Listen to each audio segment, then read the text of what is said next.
बच्चों कैसे हो आप? बढ़िया। आप बढ़िया तो मैं भी बढ़िया। बच्चों आज हम इस वीडियो में क्लास 10th की हिंदी के मोस्ट इम्पॉर्टेंट जो जीवन परिचय हैं उनको डिस्कस करेंगे और उसको कैसे लिखेंगे पेपर में ताकि आपके कोई भी मार्क्स कटे ना। तो बिना देरी के चलिए हम वीडियो को शुरू करते हैं। देखिए इसमें बेटा पहला जीवन परिचय हमारे पास है जयशंकर प्रसाद का। सबसे पहले देखिए हमें क्या करना है, अगर आपका जो है इस बार कॉपी बेटा जो है चेंज हुई है तो आपकी कॉपी की जो लेंथ है वो बढ़ जाएगी। ठीक है, तो आप अगर साइड में दोनों साइड में अगर लाइन नहीं है तो आपको पहले लाइन खींचना है, उसके बाद आपको जिस भी कवि या लेखक का जीवन परिचय लिखना है उसका जीवन परिचय बेटा लिखिएगा। उसके बाद आपको संक्षिप्त परिचय लिखना है। संक्षिप्त परिचय में देखिए क्या लिखेंगे, जन्म 30 जनवरी 1889 ईस्वी में, जन्म स्थान काशी उत्तर प्रदेश, पिता देवी प्रसाद, भाषा शुद्ध, साहित्य खड़ी बोली, शैली भावात्मक और व्यंग्यात्मक। कृतियां इनकी थी बेटा तितली, कंकाल, चंद्रगुप्त, स्कंदगुप्त, इनकी बहुत सी कृतियां हैं। इनकी मृत्यु सन 1900 ईस्वी में हो गई थी। संक्षिप्त परिचय लिखने के बाद इसको आप एक बॉक्स में क्या कर देंगे, बंद कर देंगे ताकि बिल्कुल अच्छा ये दिखे, क्योंकि आपका जितना बेहतर रिप्रेजेंटेशन होगा एग्जामिनर उतनी अच्छे से आपको नंबर देगा, काटेगा भी नहीं। देखिए इसका जीवन परिचय क्या है, उसके बाद लिखेंगे हम जीवन परिचय। छायावाद के कवि जयशंकर प्रसाद, अब कवि भी हैं और ये लेखक भी हैं, दोनों चीज लिख सकते हैं या उन्हें महाकवि भी कह सकते हैं। प्रसाद जी का जन्म 30 जनवरी सन 1889 ईस्वी में काशी। बेटा ये जो है इसको आपको किससे लिखना है, ब्लैक पेन से। ठीक है, काशी को भी किससे लिखना है, ब्लैक पेन से। काशी के प्रसिद्ध सुधनी साहू नामक परिवार में हुआ था। जयशंकर प्रसाद के पिता श्री देवी प्रसाद, देखिए जिसको मैंने हाईलाइट किया वो सब ब्लैक से लिखना है। ठीक है, जी थे। इनकी माता की मृत्यु के बाद शंभू जो कि इनके बड़े भाई हैं, या बड़े भाई यहाँ पर बेटा है नहीं, यहाँ पर बड़े भाई थे होगा। ठीक है, इन्होंने इनकी पढ़ाई का प्रबंध किया। सर्वप्रथम क्वींस कॉलेज में प्रवेश लिया, जहां पर इनका मन वहां नहीं लगा तो घर पर ही अंग्रेजी और किस किस चीज की बेटा, देखिए इसको भी आपको ब्लैक से लिखना है। देखिए इसको ब्लैक से लिखना है, अंग्रेजी और संस्कृत। ठीक है, अंग्रेजी और संस्कृत का अध्ययन करने लग गए। प्रसाद जी 17 वर्ष के थे तभी शंभुनाथ, जो कि बेटा इनके कौन थे, बड़े भाई, ठीक है, जी की मृत्यु हो गई। इन्होंने 3 शादियां की और तीनों की पत्नियों की असमय में मृत्यु हो गई, मतलब बहुत जल्दी ही इनकी मृत्यु हो गई। थोड़े दिनों बाद छोटे भाई की मृत्यु हो गई, जिस कारण प्रसाद जी अंदर ही अंदर टूट गए। इसी दुख में डूबे हुए क्षय रोग से ग्रस्त होकर सन 1937 ईस्वी में पंचतत्व में क्या हो गए, विलीन हो गए। ठीक है, इनकी प्रमुख रचनाएं लिख देनी है, कंकाल, तितली, आंधी, अजातशत्रु, स्कंदगुप्त, चंद्रगुप्त, बहुत सी इनकी रचनाएं हैं। आपको 2-3 रचनाएं लिख देनी है। ये याद रखिएगा बेटा, आपके जो है पेपर में 80 शब्द का लिखने को आएगा, तो इतना लिख देंगे तो बहुत सफिशियंट रहेगा। तो नेक्स्ट हम लोग जीवन परिचय लेंगे।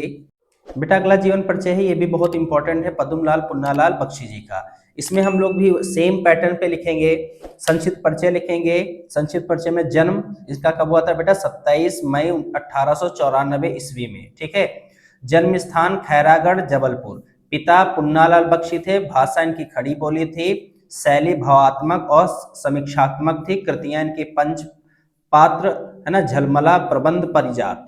ठीक है, मृत्यु इनकी 27 दिसंबर सन 1971 ईस्वी में हो गई थी। और ये संक्षिप्त परिचय लिखकर आपको इसको बॉक्स में सेम ऐसे बंद कर लेना, देखने में बहुत सुंदर लगेगा। उसके बाद जीवन, अगर जगह है तो जीवन परिचय यहाँ डालिएगा, अगर जगह नहीं है तो नेक्स्ट पेज में जीवन परिचय डालिएगा, क्योंकि आपकी कॉपी इस बार बेटा उसकी लेंथ बढ़ जाएगी तो आपको जगह मिल जाएगी, तो जीवन परिचय यहीं से लिखना प्रारंभ कीजिएगा। देखिए बख्शी जी का जन्म 27 मई 1894 ईस्वी में जबलपुर के खैरागढ़ नामक स्थान पर हुआ था।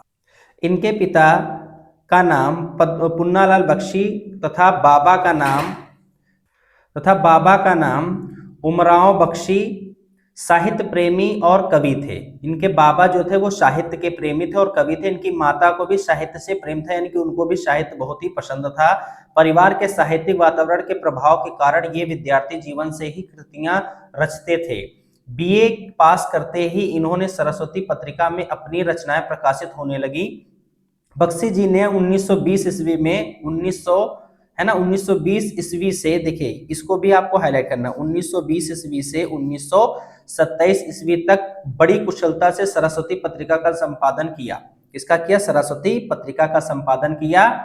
कुछ वर्षों तक इन्होंने छाया मासिक पत्रिका का भी संपादन बड़ी योग्यता से किया।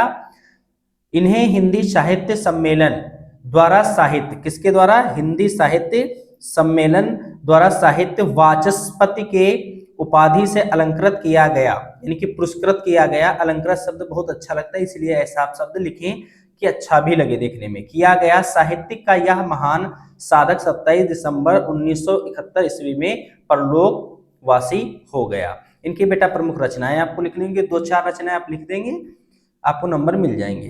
देखिए, मेरा देश, मकरंद बिंदु, कुछ बिखरे पन्ने। उम्मीद करता हूं कि आपको ये दोनों जीवन परिचय बहुत अच्छे से हो गए होंगे। आप इसका स्क्रीनशॉट लीजिए, फिर बढ़ते हैं अपने अगले जीवन परिचय की ओर। देखिए बेटा, अगला जीवन परिचय है, ये भी परीक्षा के पर्पज से बहुत इंपॉर्टेंट है। जो भी बेटा इसमें हमने लिया है इस वीडियो में, वो सारे के सारे क्या है, बहुत ज्यादा इंपॉर्टेंट है। इसमें है डॉक्टर राजेंद्र प्रसाद, इसका भी हम संक्षिप्त परिचय लिखेंगे। जन्म इनका कब हुआ था? 3 दिसंबर सन 1884 ईस्वी में। जन्म स्थान जीरा देई छपरा बिहार। पिता महादेव सहाय जी, माता कमलेश्वरी देवी। भाषा इनकी कैसी थी? व्यवहारिक, खड़ी बोली, सरल और सुबोध थी। कृतियां इन्होंने लिखा था शिक्षा और संस्कृति, मेरी आत्मकथा, भारतीय शिक्षा। मृत्यु इनकी हुई थी 28 फरवरी 1963 ईस्वी में। जीवन परिचय डाल के लिखेंगे, डॉक्टर राजेंद्र प्रसाद जी का जन्म सन 1884 ईस्वी में बिहार के छपरा जिले के जीरादेई नामक ग्राम में हुआ था। राजेंद्र प्रसाद जी के बड़े जो है बहुत ही मेधावी छात्र थे। प्रत्येक क्लास में प्रथम श्रेणी में उत्तीर्ण होते थे। कलकत्ता विश्वविद्यालय, देखिए जो हाईलाइट किया गया बेटा, इसे आपको ब्लैक पेन से लिखना है, ठीक है। से एमए किया तथा मुजफ्फरपुर के एक कॉलेज में अध्यापन का कार्य किया, यानी कि इन्होंने शिक्षक थे, ये कार्य करने लगे। पटना एवं कलकत्ता हाईकोर्ट में वकालत का कार्य भी किया इन्होंने। पटना, देखिए यहाँ पर दे रखा है, इन्होंने किसमें बेटा? पटना और कलकत्ता में किसका? वकालत का भी कार्य किया। भारतीय राष्ट्र कांग्रेस के 3 बार अध्यक्ष भी चुने गए। सन 1962 ईस्वी तक भारत के क्या ये थे? राष्ट्रपति पद को अलंकृत किया, मतलब ये राष्ट्रपति पद पर रहे। सन 1962 ईस्वी में राजेंद्र प्रसाद जी को सर्वोच्चतम पुरस्कार बेटा भारत रत्न से अलंकृत किया गया। सन 1963 ईस्वी में राजेंद्र प्रसाद जी इस संसार को त्याग कर चले गए। इनकी आप लोग को प्रमुख रचनाएं लिख देनी है। भारतीय शिक्षा, बापूजी के कदमों में, मेरी यूरोप यात्रा, या आपने जो संक्षिप्त परिचय में लिखा था वो भी रचनाएं आप लिख सकते हैं, कोई परेशानी की बात नहीं है, नंबर आपको पूरे मिलेंगे।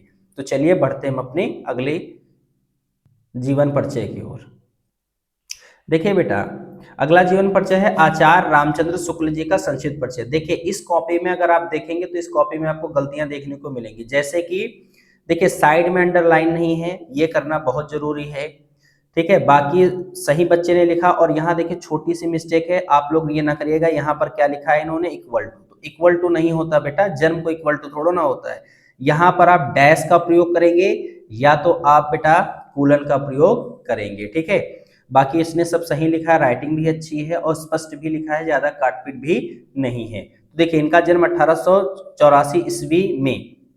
जन्म स्थान बस्ती जिले के अगोना नामक ग्राम में। पिता चंद्रबली शुक्ल। भाषा शुद्ध, साहित्य सरल एवं व्यवहारिक भाषा। शैली इनकी वर्णात्मक, विवेचनात्मक, व्याख्यात्मक और आलोचनात्मक है। बेटा इनमें से कोई आप 2 शैली उठाकर आप लिख दो, बस इतना ही काफी है, ठीक है। इनकी कृतियां बेटा आपको यहाँ देखिए, बच्चे ने गलती की, कृतियां पहले होगा फिर मृत्यु कहाँ होगी? बाद में, ठीक है। तो देखिए कृतियां इनकी है चिंतामणि, रसमीमांसा, त्रिवेणी, हिंदी साहित्य का इतिहास। और मृत्यु इनकी क्या हुई थी बेटा? 1941 ईस्वी में इनकी मृत्यु हो गई थी, ठीक है। अब उसके बाद आपके पास नीचे लिखना है आपको जीवन परिचय, ठीक है। जीवन परिचय में प्रसिद्ध आलोचक, निबंधकार। बेटा देखिए ऐसी है जो है प्रसिद्ध आलोचक का, निबंधकार एवं साहित्यकार, इतिहासकार, ऐसा लिखने से आपको नंबर पूरे मिलते हैं। आप डायरेक्ट एसएमएस लिखना शुरू कर दीजिएगा कि आचार्य रामचंद्र शुक्ल जी का जन्म इतने मतलब 1884 ईस्वी में हुआ था, ऐसे नहीं। थोड़ा सा इसमें आपको लिखना पड़ेगा कि इसको हम किस तरीके से अच्छे तरीके से रिप्रेजेंट कर सकते हैं। समझ में आ रही बात? तो सिंपल सा नहीं लिखेगा। देखिए बच्चे की राइटिंग थोड़ा सा अच्छी नहीं है, लेकिन तब भी इसने देखो कितना स्पष्ट रूप से इसको लिखा है। तो आप भी गलती मत कीजिएगा, जो गलती हो रही मैं आपको समझाते चल रहा हूँ, ठीक है। देखिए आचार्य रामचंद्र शुक्ल जी का, तो यहाँ पर इतना बड़ा न लिख के समय बचाते हुए शुक्ल जी का जन्म 1884 ईस्वी में बस्ती जिले के, देखिए यहाँ पर ईस्वी में बस्ती जिले के अगोना नामक ग्राम में हुआ था। पिता का नाम चंद्रबली शुक्ल था। देखिए बच्चे ने यहाँ पर गलती अपनी सुधारी है और यहाँ दोनों साइड क्या कर दिया है, अंडरलाइन कर, मतलब साइड में लाइन कर दिया है, ठीक है। अब देखिए इन्होंने फिर से वहां लिखा आचार्य रामचंद्र शुक्ल जी ने, तो यहाँ पर कुछ नहीं, शुक्ल जी ने सिर्फ छोटा सा फॉर्मेट लिखे, शुक्ल जी ने हाई स्कूल की परीक्षा मिशन स्कूल, किससे बेटा, मिशन स्कूल, कहाँ से, मिर्जापुर, ठीक है, से उत्तीर्ण की तथा इंटरमीडिएट, बेटा ये सब आपको ब्लैक से लिखना है, ठीक है, कि परीक्षा अंतिम वर्ष में ही छूट गई थी। शुक्ल जी में ने, यहाँ पर देखिए में है, ने मिर्जापुर के न्यायालय में, कहाँ पर बेटा, न्यायालय में नौकरी कर ली, किंतु किसी कारण से छोड़ दी, है ना, छोड़ी थी। बाद में मिर्जापुर के मिशन स्कूल में चित्रकला के अध्यापक, किसके, चित्रकला के अध्यापक हो गए। स्वाध्याय से इन्होंने हिंदी, अंग्रेजी, देखिए कॉमा नहीं बच्चे ने लगाया है, ये गलती आप मत कीजिएगा, ठीक है। बंगला देखिए गलत लिख दिया है। संस्कृत, बंगला आदि भाषाओं का अच्छा ज्ञान प्राप्त कर लिया। पत्र पत्रिकाओं में लिखना आरंभ कर दिया। बाद में इनकी नियुक्ति काशी, कहाँ पर बेटा, काशी विश्वविद्यालय में हिंदी के प्राध्यापक पद पर हो गई। देखिए यहाँ पर बच्चे ने गलती, छोटी छोटी गलतियां हैं बेटा, ये सब देखिए यहाँ पद होगा, है ना, हो गई। बाबू श्याम सुंदर दास, कौन बेटा, बाबू श्याम सुंदर दास के पश्चात, है ना, पश्चात आचार्य रामचंद्र शुक्ल जी, ठीक है जी, हिंदी विभाग के अध्यक्ष बने। इसी पर कार्य करते हुए 19 में बेटा 1941 ईस्वी में हिंदी साहित्य का यह आलोचक पंचतत्व में लीन हो गया। यहाँ पर बेटा लीन नहीं, विलीन होगा। ऐसे शब्द आप ध्यान से लिखिएगा, गलतियां कहीं पर मत कीजिएगा, ये चीज आप ध्यान करिएगा, ठीक है। इनकी कृतियां लिख दीजिएगा, ठीक है। चिंतामणि, ठीक है, इन्होंने 2 लिखा था, चिंतामणि भागवन। देखिए बच्चे ने क्या किया, भागवन को ऐसे लिख दिया, तो भागवन को क्या करना है, ब्रैकेट में आप लिख दिए भागवन और भाग 2, देखिए इन्होंने लिख दिया है, ठीक है। थोड़ा सा गलती कर दी है, रसमीमांसा, त्रिवेणी और विचार भी थी, तो ध्यान रखिएगा, आप ये गलतियां मत कीजिएगा, ठीक है। तो चलिए बढ़ते हम अगले। अब हमारे पास बेटा हम लोग जो है अगले जो है में हम लोग लेंगे कौन से बेटा, कवि परिचय। हमारे लेखक परिचय मैंने 4 आपको बता दे, चारों बहुत इंपॉर्टेंट है, इनको अच्छे से आप तैयार कर लीजिए, लिख लीजिए, और मैंने बहुत सरल भाषा में आपके लिए लिखा है, आप इनका स्क्रीनशॉट लेते जाइए और अपनी कॉपी में लिख लीजिए, पढ़ते हुए आपको आ जाएगा याद, ठीक है। देखिए बेटा अब हम लोग जो है वो मोस्ट इंपॉर्टेंट कौन कौन से लिए हैं, जीवन परिचय, वो लेखक परिचय हमने कर लिया, अब हम लोगों ने कवि परिचय करना प्रारंभ किया है। कवि परिचय भी सेम तरीके से लिखेंगे, आप ऊपर नाम डालेंगे बेटा, यहाँ देखिए क्वेश्चन आंसर नंबर तो आपको डालना पड़ेगा, ठीक है। नाम डालेंगे, संक्षिप्त परिचय लिखेंगे, जन्म 20 मई 1900 ईस्वी में, जन्म स्थान अल्मोड़ा जिले के कसौनी ग्राम में, पिता गंगादत्त पंत, भाषा सरस्वती देवी, है ना, माता इनकी, सॉरी इनकी माता जो थी वो सरस्वती देवी थी। भाषा इनकी सरल, सरस और खड़ी बोली थी। शैली इन्होंने चित्रमय, मुक्तक और संगीतात्मक लिखी थी शैली में, और कृतियां इनकी थी वीणा, युगांत, ग्राम्य, ग्रंथि, बहुत सी इनकी हैं कृतियां, इसमें से कुछ कृतियां आपको यहाँ पर दिखा देनी है। मृत्यु इनकी 28 दिसंबर सन 1977 ईस्वी में हो गई थी। अब जीवन परिचय देखिए हमारे पास थोड़ी जगह बची थी तो हम यहाँ पर कर लिया, अगर जगह नहीं बचती एकदम से तो हम नेक्स्ट पेज में जाते, ठीक है। तो जीवन परिचय हमने लिखा है, प्राकृतिक की सुकुमार कवि, देखिए कौन सी सुकुमार कवि, कौन, सुमित्रानंदन पंत जी का जन्म 20 मई सन 1900 ईस्वी में अल्मोड़ा जिले के कौसौनी नामक गांव में हुआ था। इनके पिता पंडित गंगादत्त पंत धार्मिक ब्राह्मण थे, वे कौशानी गांव के कोषाध्यक्ष तथा अच्छे जमींदार थे। जन्म के 6 घंटे बाद इनकी माता, जिनका नाम सरस्वती देवी, का देहांत हो गया था, इस कारण इनका पालन पोषण इनकी बुआ ने किया। पंत जी की प्रारंभिक शिक्षा अल्मोड़ा में हुई। देखिए मैंने थोड़ा सा लाइन छोड़कर लिखा है, इससे थोड़ा सा अच्छा लगता है देखने में, ऐसा नहीं लगता कि बहुत ज्यादा जो है गंदा लिखा हुआ, ठीक है। तो पंत जी को कविता में बचपन से ही विशेष रुचि थी। उत्तर प्रदेश सरकार ने चिदंबरा पर इन्हें 1 लाख रुपए के भारतीय ज्ञान पुरस्कार से सम्मानित किया। पंत जी ने हिंदी साहित्यिक सम्मेलन की लंबी समय तक सेवा की, कुछ दिन आकाशवाणी में भी कार्य किया। भारत सरकार ने इन्हें पद्म भूषण से भी अलंकृत किया था।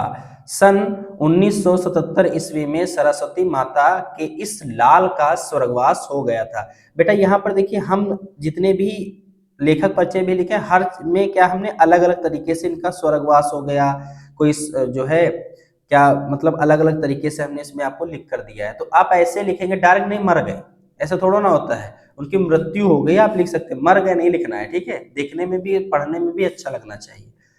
प्रमुख रचनाएं वीणा, चितंबरा, युगवाड़ी, युगांत, लोकायतन इत्यादि की जो है प्रमुख रचनाएं हैं। इसमें बेटा चलिए हम बढ़ते हैं अपने नेक्स्ट कवि की ओर।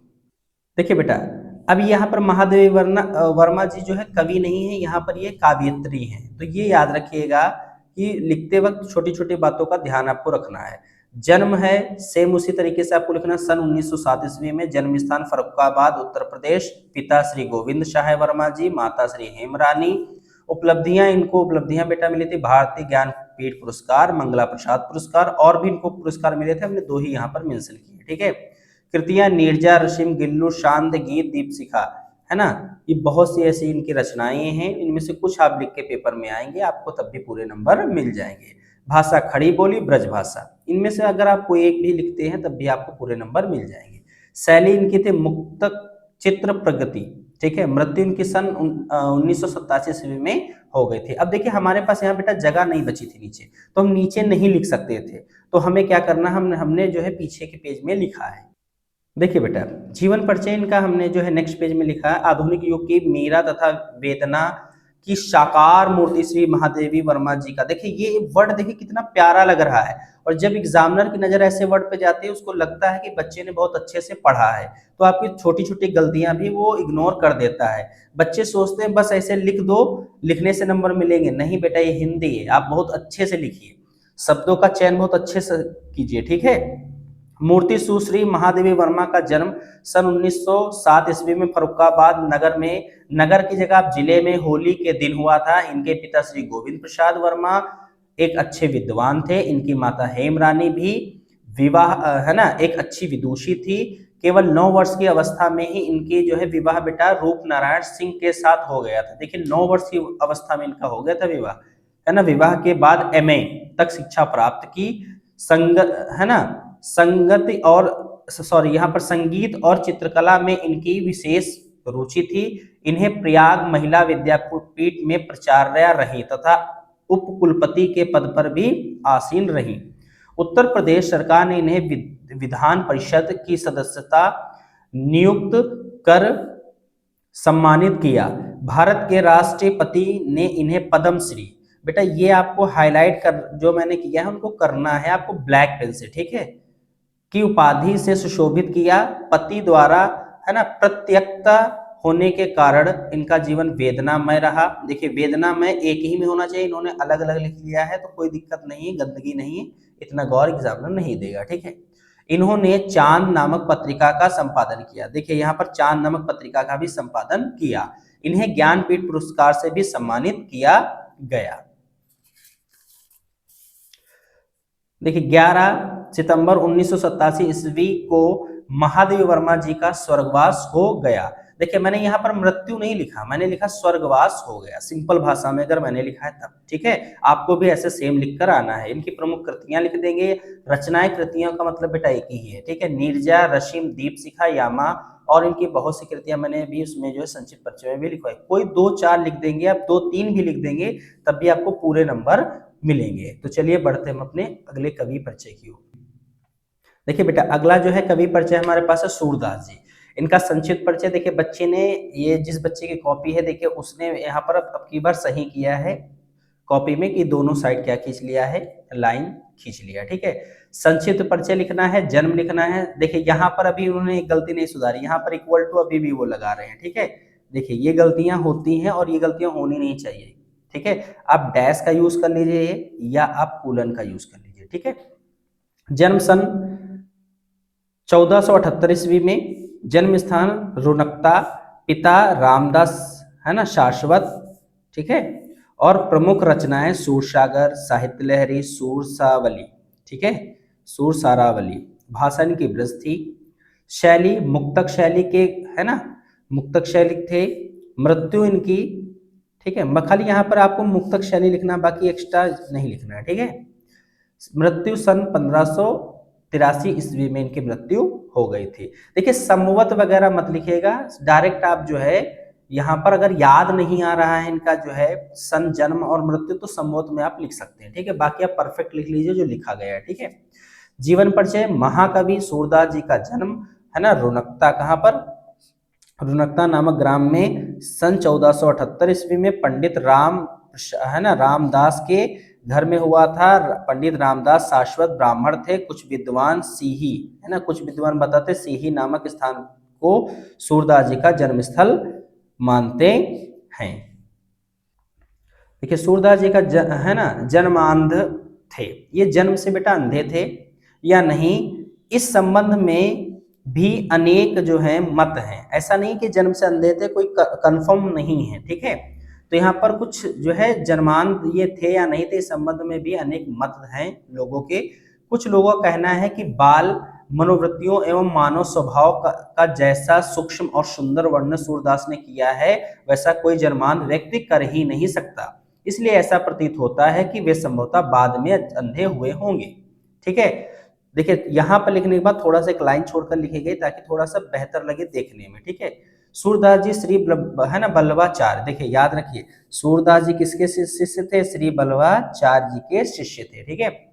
वे मथुरा के गौ घाट पर श्रीनाथ जी मंदिर में रहते थे। सूरदास जी का विवाह भी हुआ था, है ना। विरक्त होने से पहले वे अपने परिवार के है ना साथ ही रहा करते थे। देखिए बच्चे ने बहुत अच्छा काम किया कि यहाँ पर बहुत खट्टम पिट्टम नहीं किया है, ठीक है, रहा करते थे। पहले वे दीनता के पद गाया करते थे, किंतु वल्लभाचार्य, है ना, देखिए वल्लभाचार्य जी के संपर्क में आने के बाद वे कृष्ण लीला, कौन सी लीला बेटा, कृष्ण लीला का गान करने लगे। कहा जाता है कि एक बार मथुरा में सूरदास जी तुलसी की भी है ना की भेंट, देखिए यहाँ पर भेद लिख दिया है, भेंट हुई थी और धीरे धीरे दोनों में प्रेम। तुलसीदास ने कृष्ण, है ना, कृष्ण गीतावली को रचना, है ना, रचना की थी, ठीक है। देखिए बच्चा बीच में लाइनें खा गया है लेकिन उसने काट पीट नहीं की है, तो आराम से हम इसको लिख सकते हैं, ठीक है, और एग्जामिनर आपको पूरे नंबर देगा। देखिए नेक्स्ट है, आगे है बेटा, सूरदास जी की मृत्यु सन 1583 ईस्वी में गोवर्धन के पास, कहां पर बेटा, गोवर्धन के पास, है ना, परसौली नामक ग्राम में हुई थी। मृत्यु के समय महाप्रभु, है ना, वल्लभाचार्य, ठीक है, वल्लभाचार्य के सुपुत्र विठलनाथ, उनके सुपुत्र कौन थे बेटा, विठलनाथ जी वहां उपस्थित थे। इनके बेटा प्रमुख रचनाएं हमारे पास हैं, सूरसागर, सूरसा, है ना, सूरसारावली, साहित्य लहरी, बहुत सी इनके और भी रचनाएं हैं। आप 3 रचनाएं याद करिए, आपके लिए सफिशिएंट है, ठीक है। तो चलिए बढ़ते हैं अपने नेक्स्ट कवि की ओर। देखिए बेटा अगले जो है कवि हमने लिया है संक्षिप्त परिचय तुलसीदास जी का। जन्म संभवत, देखिए संभवत आप ना लिखकर बेटा आप सन 1500 जो है 32 ईस्वी ही लिखिए, ठीक है। संभवत का कोई यहाँ पर रोल नहीं है, लिखना चाहिए तो आप लिख लीजिए, क्योंकि इनका अलग अलग लोगों का मत है, यहाँ पर अलग अलग विचारधाराएं सबकी अलग अलग इन्होंने जन्म स्थान दिए हैं, ठीक है। जन्म स्थान राजापुर गांव चित्रकूट, इनके पिता आत्माराम दुबे, माता हुलसी थी, ठीक है। बचपन का नाम राम बोला, भाषा अवधि तथा ब्रज थी। शैली, है ना, छप्पे, दोहा, चौपाई, है ना, कवित्व और सवैया, इनमें सब कुछ शामिल है। मृत्यु इनकी संवत ना लिखकर सन 1623 ईस्वी लिखिएगा। प्रमुख कृतियां इनकी राम चरितमानस, दोहावली, गीतावली आदि है। देखिए बच्चा यहाँ पर फिर गलती करा, बताने के बाद भी इसने गलती की है कि इसको ऊपर लिखना चाहिए, इसे हमें नीचे लिखना चाहिए, लेकिन इसने फिर भी गलती की। कुछ सुधार इन्होंने किया है, आप ये गलतियां पेपर में मत कीजिएगा, ठीक है। देखिए जीवन परिचय है इनका। तुलसीदास जी के है ना जन्म व स्थान के विषय में विद्वानों में मतभेद है, वही अलग अलग लोग मानते हैं। मूल गोसाई चरित्र है ना एवं तुलसी चरित्र में इनका जन्म स्थान राजापुर बताया गया है। अन्य कुछ विद्वान, है ना, सोरो नामक स्थान पर, है ना, जन्मे बताते हैं। आचार्य शुक्ल जी के अनुसार इनका जन्म राजापुर में ही माना जाता है ना। जन्म 1532 ईस्वी में बताया, है और यही सर्वाधिक प्रचलित है। पिता का नाम आत्माराम दुबे और माता का नाम तुलसी था। जन्म से संबंध में एक दोहा प्रचलित था। क्या प्रचलित था? देखिए, दोहा आप लिख देंगे तो बहुत अच्छी बात है। और इसको बेटा देखिए ब्लैक से लिखना है, याद रखिएगा। दोहे को किससे लिखना है? ब्लैक पेन से लिखना है, ये याद रखिएगा, ठीक है। 1554 विषय कलंदी के तीर, श्रावण शुक्ल सप्तमी तुलसी धरो शरीर। ये बहुत प्रचलित दोहा था। इसको आप लिख देंगे तो बहुत अच्छी बात है, आपको बढ़िया नंबर मिलेगा, ठीक है। बचपन का नाम राम बोला था। जन्म है ना, जन्मे तो दांत भी थे। अच्छा, इनका जन्म बेटा देखो जब हुआ था तो इनके क्या थे? दांत भी थे और मुंह से क्या? राम निकला था। इसीलिए इनका जो है राक्षस समझकर इनके पिता ने क्या किया था? देखिए, इनके पिता ने क्या किया था? इनको त्याग दिया था। तो एक दासी ने इनको पाला तथा बाबा नरहरिदास, किससे बेटा? बाबा नरहरिदास ने अपना शिष्य बनाया। इनका विवाह रत्नावली, किससे इनका विवाह हुआ था बेटा? रत्नावली। विवाह इनका रत्नावली से हुआ था, परंतु उससे विरक्त हो गए। काशी में शेष सनातन से वेद वेदांगों की शिक्षा ली। फिर राम के चरित्र का गायन करने लगे और रामचरित्र मानस, इन्होंने क्या लिखा था बेटा? रामचरित्र मानस की रचना की। इनका समय काशी अयोध्या, कहां पर? काशी अयोध्या और चित्रकूट में बीता। मृत्यु के संबंध में भी एक दोहा प्रसिद्ध है। अगर बेटा ये दोहा याद कर पाते तो बहुत बढ़िया, अगर नहीं याद कर पाते तो कोई दिक्कत की बात नहीं, ठीक है। संवत 1680 गंग के तीर, श्रावण शुक्ल तीज शनि तुलसी तजो शरीर, ठीक है। प्रमुख कृतियां इनकी थी बेटा पार्वती, है ना, मंगल, जानकी मंगल, कवितावली, गीतावली और दोहावली। मैंने बेटा जो भी इस वीडियो में आपको जीवन परिचय करवाए हैं और जो भी जीवन परिचय लिए हैं वो बोर्ड परीक्षा के लिए बहुत उपयोगी, बहुत इंपॉर्टेंट है। आप सबका स्क्रीनशॉट लीजिए, अच्छे से वीडियो को देखिए और सारे जितने भी कवि परिचय और जीवन परिचय उनको तैयार कीजिए ताकि आप एग्जाम में फंसे ना और आपसे गलतियां ना हो, ठीक है। फिर मिलेंगे बेटा अगली वीडियो में, तब तक के लिए राधे राधे।